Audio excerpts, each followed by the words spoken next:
శివపురాణం ప్రకారం దేవగిరి అనే పర్వతంపై బ్రహ్మవేత్త సుధర్మ అనే బ్రాహ్మణుడు తన భార్య సుదేహతో కలిసి నివసించాడు. ఆ దంపతులకు సంతానం కలగకపోవటం సుదేహను తీవ్రంగా కలిచివేసింది. సుదేహ ప్రార్థించింది మరియు సాధ్యమైన అన్ని నివారణలను ప్రయత్నించింది. కానీ ప్రయోజనం లేదు. చివరికి నిరాశతో సుదేహ తన సోదరి గుష్మని తన భర్తకు ఇచ్చి వివాహం చేసింది. సుదేహ చెప్పిన ప్రకారం గుష్మ 101 శివలింగాలకు సమీపంలోని సరస్సులో క్రమం తప్పకుండా విసర్జించేది.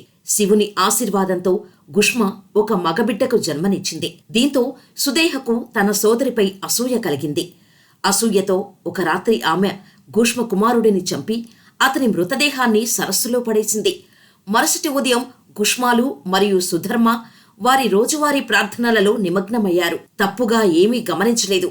సుదేహ కూడా లేచి తన రోజువారీ పనులు చేయటం ప్రారంభించింది. గుష్మా కోడలైతే రక్తంతో నిండిన తన భర్త మంచం చూసింది. భయపడిన ఆమె గుష్మా మరియు సుధర్మకు జరిగినదంతా చెప్పింది. భగవంతుని పట్ల సుధర్మ మరియు గుష్మా యొక్క భక్తి అలాంటిది. వారు ఒక్క క్షణం కూడా అణిచివేయలేదు. ప్రశాంతంగా ఉన్నారు. భగవంతుడు తనకు కొడుకును ప్రసాదించాడని, ఆయనే కాపాడతాడని గుష్మా చెప్పింది. ఆమె కూడా సరస్సులోకి దిగి తన కొడుకు తన వైపుకు వెళ్లడం చూసింది. అప్పుడు కూడా ఆమె ఎలాంటి భావోద్వేగం వ్యక్తం చేయలేదు. ఆ సమయంలో శివుడు ఆమె ముందు ప్రత్యక్షమై సుదేహ తన కుమారుడిని చంపిందని చెప్పాడు. అప్పుడు కూడా గుష్మా సుదేహను క్షమించి ఆమెకు విముక్తి కలిగించమని భగవంతుడిని కోరింది. ఆమె భక్తి మరియు దాతృత్వానికి ముగ్ధుడైన శివుడు ఆమెకు మరో వరం ఇచ్చాడు. ప్రజలను రక్షించటానికి భగవంతుడు జ్యోతిర్లింగ రూపంలో గ్రామంలో నివసించాలని మరియు ఆమె పేరుతో అతను ప్రసిద్ధి చెందాలని గుష్మ కోరుకుంది. కృష్ణేశ్వర్ ఆలయం భారతదేశంలోని 12 జ్యోతిర్లింగాలలో ఒకటిగా శివునికి అంకితం చేయబడింది. మహారాష్ట్రలోని అజంతా గుహలు ఔరంగాబాద్ పట్టణం సమీపంలోనే ఉన్నాయి. ఈ దేవాలయం పూర్వపు ఇండోర్ రాష్ట్ర పాలకులలో ఒకరైన రాణి అహల్యాబాయి హోల్కర్ ఆధ్వర్యంలో నిర్మించబడింది. వెరుల్ అధిపతి అయిన గుష్మా అనే శివభక్తుడు ఒకసారి పాము గుంటలో దాగి ఉన్న నిధిని కనుగొన్నాడు. ఆ డబ్బును వెచ్చించి ఆలయాన్ని పునరుద్ధరించి శిఖర సింగనాపూర్లో సరస్సును నిర్మించాడు. తర్వాత గౌతమీబాల్ మరియు అహల్యాదేవి హోల్కర్ కృష్ణేశ్వర్ ఆలయాన్ని పునరుద్ధరించారు. ఈ 240 అడుగులు ఇంటూ 185 అడుగుల ఆలయం ఇప్పటికీ ఎప్పటిలాగానే బలంగా అందంగా ఉంది. ఆలయం సగం వరకు దశావతారాలు ఎర్రరాతితో చెక్కబడ్డాయి.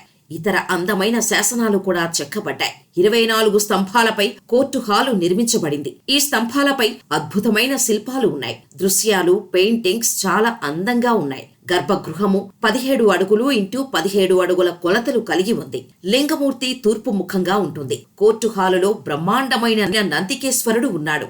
కృష్ణేశ్వర్ జ్యోతిర్లింగ ఆలయ పూజ సమయాలు ఉదయం 4 గంటల నుండి రాత్రి 10 గంటల వరకు తెరిచి ఉంటుంది. భక్తులందరికీ మంగళహారతి ఉదయం 4 గంటలకి, జలహరి సఘన్ ఉదయం 8 గంటలకు, మహాప్రసాదం మధ్యాహ్నం 12 గంటలకు, జలహరి సాగన్ సాయంత్రం 4 గంటలకు, సాయంత్రం హారతి 7:30 గంటలకు, రాత్రి హారతి 10 గంటలకు. దీంతో పూజా సమయం ముగుస్తుంది. కృష్ణేశ్వర్ జ్యోతిర్లింగ ఆలయ ఉత్సవాలు జరుపుకునే రోజు మహాశివరాత్రి అత్యంత ముఖ్యమైన పండుగ. ప్రతి సంవత్సరం మహాశివరాత్రి సందర్భంగా ఆలయానికి వేల సంఖ్యలో భక్తులు వస్తుంటారు. ఒకవేళ మీరు అక్కడికి వెళ్ళాలి అనుకుంటే విమాన మార్గంలో అయితే ఔరంగాబాద్, ఢిల్లీ, ముంబైతో వెరైటీ ఎయిర్ప్లేన్స్ ద్వారా అనుసంధానించబడి ఉంది.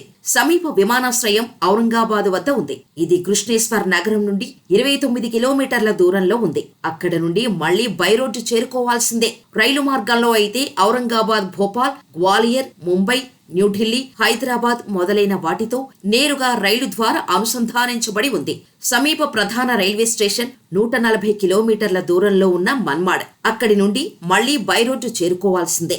ఇక రోడ్డు మార్గంలో చూసుకుంటే ఔరంగాబాద్, అహ్మదాబాద్ కి 623 కిలోమీటర్లు, బెంగళూరుకి 1004 కిలోమీటర్లు, ఖజురహోకి 1026 కిలోమీటర్లు, పూణేకు 233 కిలోమీటర్లు, ముంబైకి 392 కిలోమీటర్లు, నాసిక్కు 204 కిలోమీటర్లు, నాందేడ్కు 277 కిలోమీటర్లు, జైపూర్కు 1013 కిలోమీటర్లు, హైదరాబాద్కి 608 కిలోమీటర్ల దూరంలో ఉంది.